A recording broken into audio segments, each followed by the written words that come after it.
আসসালামু আলাইকুম। আমি আজকে একটা রেসিপি নিয়ে নাস্তা রেসিপি নিয়ে এসেছি। আমি আলু দিয়ে একটি নাস্তা তৈরি করব, আপনারা দেখতে থাকেন। তার আগে আমাকে আলুগুলো ম্যাশ করে নিতে হবে।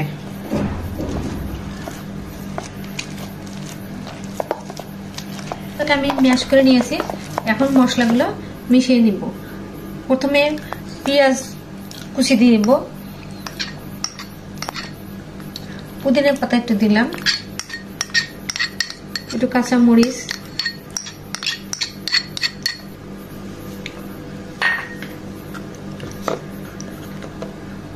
গুঁড়া মরিচের গুঁড়া,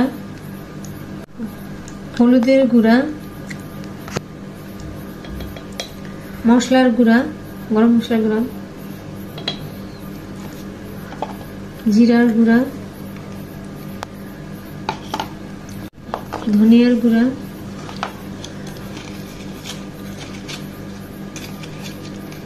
আদা বাটা, রসুন বাটা,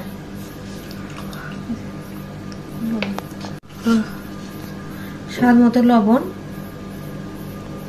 দিয়ে এটাকে আমি মাখিয়ে নেব।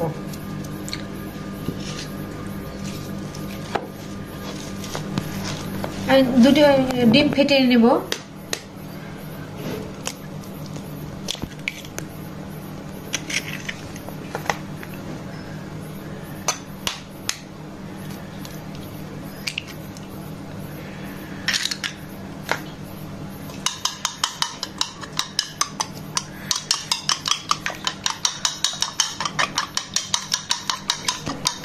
আলুর মাখাগুলোকে আমি এখন একটা শেপ দিয়ে নিব।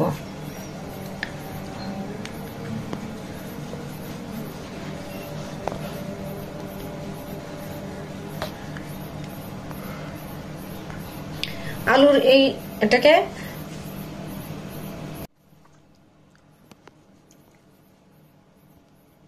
আলুর এই রোলটিকে ডিমের মধ্যে চুবালাম, এরপরে বিট ক্যারামের ভিতরে দিব।